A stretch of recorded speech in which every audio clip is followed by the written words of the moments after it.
Bit of an unusual feature for me today. I've actually had a phone call from a friend of mine called Sandy, and he owns this bike shop. It's called the Trailhead Bicycle Company. It's here in Shrewsbury in Shropshire, UK. In fact, this is where Neil's from. It's his hometown, in fact, one of his home bike shops. Now, Sandy messaged me because he's got a collection of bikes that he's been restoring for a collector, and the bikes in question are made by Klein. They're some of the nicest bikes ever, and he was quite excited about this. So let's go and see him.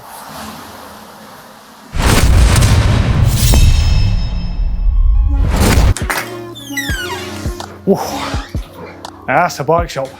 Proper Aladdin's cave and stuff tucked away. Got his jerseys on the wall. That's a Gwyn jersey back there. Dude, how you doing? How's it going, man? Yeah, really good to see you. Yeah, did you make it up okay? Yeah, skip to the chase. Right, where are these bikes? Oh, I got so much to show you. See these bikes. Oh. Come and look at this. Are you ready?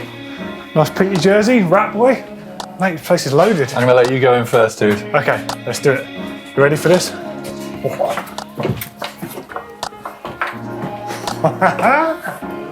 you don't know. How cool is that? Oh my god.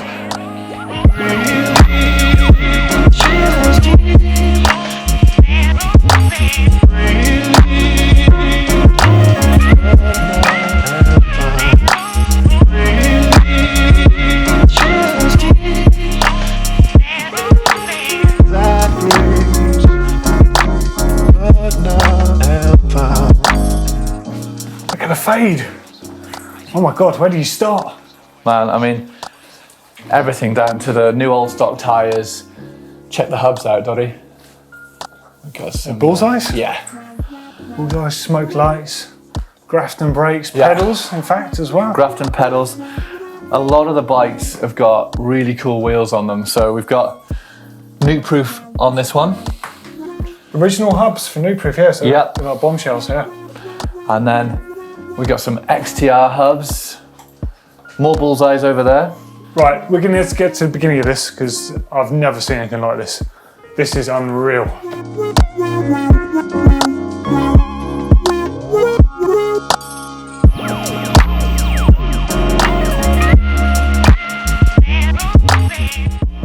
Now, before we get started on this retro feast, I guess you'd say, I just want to tell you a bit about my experience with Klein growing up. They were definitely one of the most sought after brands because they made some of the lightest and most advanced bikes in the early 90s. The brand actually dates back to sort of mid 80s. I think 86 was roughly when one of the first models came out. And they're made by Gary Klein. Now, I can't emphasize this enough. At the time, they were so ahead of their time. They had oversized aluminium tubing, which was a way of making aluminium bikes light by making the wall thickness very thin and having those huge tubing sizes that you see on the bikes. They also had a number of very different features on them. Press fit button brackets from the beginning, so the bearings pressed directly into the frame. The sort of technology that we're seeing today on bikes. They also had the one-piece mission control bar and stem with its unique interface with a 1.25 headset that had press-fit bearings straight into the frame and a very unique system of it all preloading together. The effect is a very clean looking frame. And then of course out back you've got the seat stays, which are regular round in profile, but through to square chain stays. So super tight down there for maximum power transfer. And then of course you've got like all this internal cable routing, which I know these days people aren't overly keen on internal cable routing, but you can't deny how amazing it looks. And then of course there's the paint job. The one I actually fell in love with was one of the original ones, which I think was magenta, green and white, or pink, green and white. This one came a bit later. In fact, the first I saw in these sort of linear fade colorways was actually the Adroit in that gator fade right behind me there. And I've got to say, they're some of the most beautiful bikes, even by today's standard, of all time. Let's find out a bit more where they came from.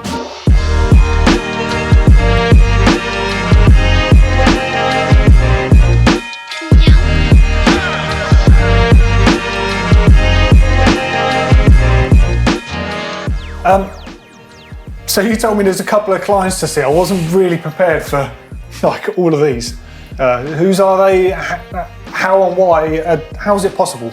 Well, it all started, Doddy, with one of our regular customers. Came in for a wheel build. It's quite an exotic. I think it might have even been these bullseye wheels here we see on this Adroit. And straight away I was like, okay, so campy rims, bullseye hubs, what's going on here? And then he booked a bike in. So we were all excited what it was going to be.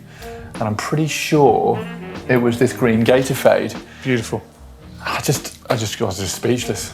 And it inspired from there. I've never actually seen them all like this in one room. We normally get one each week. I've seen plenty of Kleins over the years. I've seen an Adroit in the Gator Fade, and I've mostly seen the Attitude in the classic pink, white and green, but I've never seen anything like this.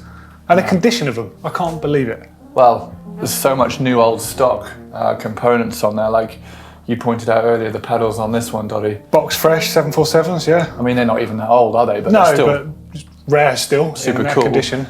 But this, without a doubt, is my favourite. It's strange that you say that because I'm used to seeing these linear fades and all these luminous colours. This isn't a colour I associate with Klein that much. No, it's got a few special bits on it though, Doddy, and we'll start with the actual frame and fork.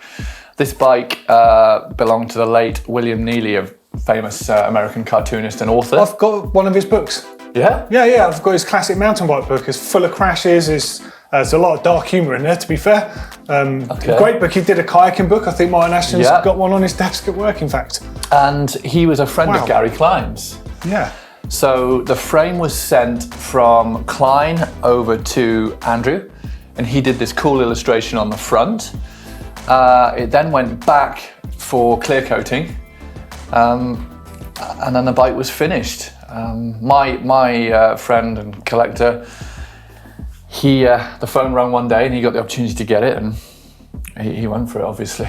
It's absolutely stunning. It's funny because at a glance I would look straight past it and look at all the other ones, as you would.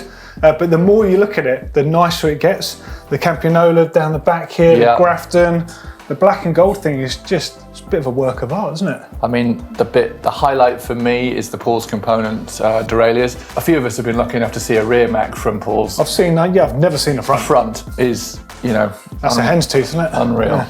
Okay, so give me a bit of a rundown of some of these bikes. There must be some favourite points on some of these. I've never seen a Klein in a single colour before. No. It's not this black one, of course. What's super cool about this one is it's original Dior XT, even the seat post. It's the single colour, as you mentioned. So this is how it would have been when you literally bought it. So that's like almost a box fresh style bike, really. And that's really important to this collector because he wanted an example of how they were. Really the authentic. rest of them are tricked out to hell, which we like. Yeah.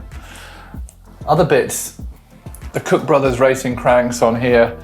I lusted over those, dude, when I was didn't a we young all? lad. Yeah, beautiful. And they're brand new. It's got the anti-chainsack plate as well on the back there. Just noticed that. Cool. That was something I could have done with, to be fair, on a lot of bikes I had in the 90s with bad chain lines and stuff.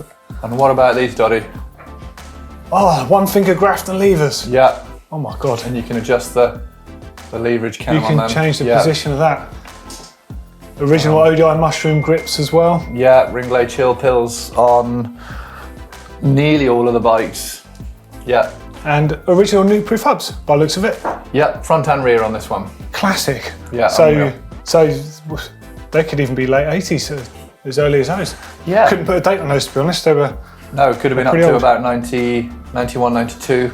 So I used to have Campionola rims as well. I had Stentos, I think. So what I say, Micros and then Atex on there. So I think these were like slightly higher quality than what I used to have. Yeah. I used to lace up on a regular basis. Again, new old stock. We've built most of the wheels here in the trailhead on this, but this one's actually in Doddy at the minute to have. It's got no brake cables. I was going to say it needs a chain. What's that rear derailleur? Is that a Pro Shift? It's a Pro Shift, and they came like that with no logo at all on them, which I thought, Paul's has got Paul as big as it'll go, and there's no name or branding on that mech. I mean, they're all amazing, to be honest. I'm actually kind of quite speechless. Just noticing things all the time about these. So the Grafton pedals, speed plays, I think they were called. Maybe. Yeah. I'm not sure if they were called I can't remember. But they're ground control tyres as well. And these pedals are signed by Grafton himself. And this frame that I was talking about earlier has actually got the original painter's signature down by the bottom bracket shell. So 1993. Just shows it's authentic, Yeah, work of art. Yeah.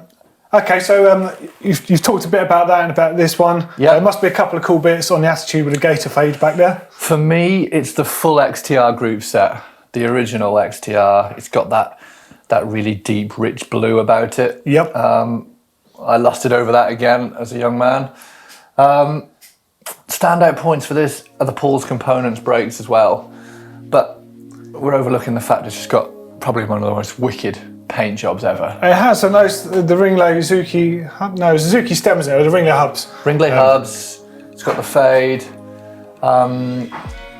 Yeah, I think that's just a really, really nice example, and I'd be happy to have that in my garage. Yeah, for sure. Now, what about this one? Because I'm kind of tuning into the darker look now, actually. It's quite nice, isn't it? It grows on you. I mean, straight away, it's got black bullseye hubs. Again, probably something quite rare because everyone went for the brighter colours. But for me, it's all about the rear derailleur on this one. It's a Paul's Components, but it's the Mark 1. You can tell from the logo and the etching there. That's really... So those Paul Components rear derailleurs, they were completely rebuildable. Yep. They did cost a serious amount of money even back then, but I love the fact you could completely take them apart, rebuild them. And also this is a small facility in Chico in Northern California, and they're literally making this from the ground up, taking on the giants of the time, Campagnolo and Shimano. I mean, that itself is impressive.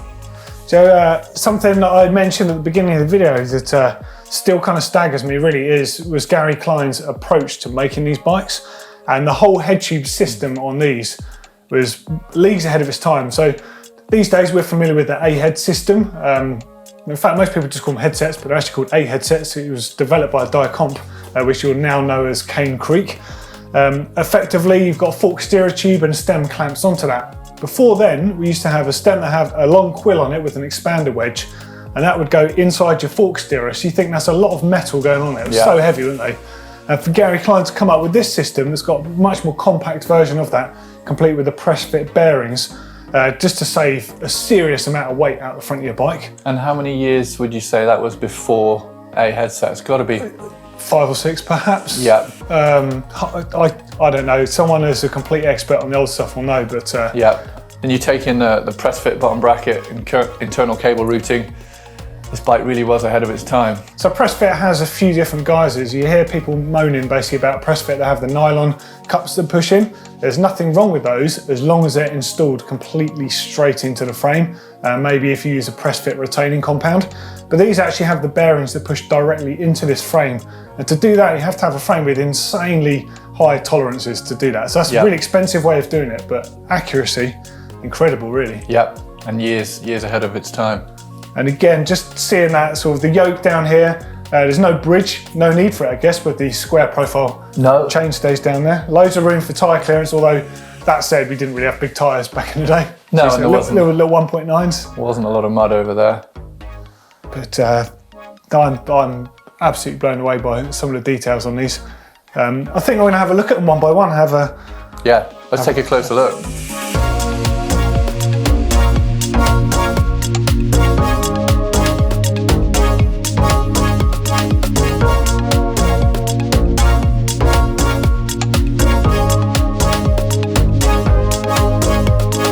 Okay, we're going to quickly run through a few of our favourite features on each of the bikes. We'll keep this one snappy.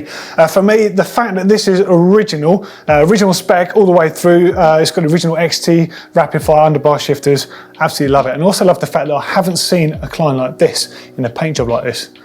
Piece of artwork, I think, lovely. So for me, the favourite bits on this particular Klein is the Paul's Components rear derailleur. If you check out the original etching on there, that denotes that it's the Mark 1 of the Paul's mechs. It's got bullseye hubs on there, super rare, super trick, and then finished off with Cook Brothers cranks, which are also super rare, and in this condition, which is pretty much brand new. How could you not love this one? Look at the paint job on the thing, it's absolutely bonkers.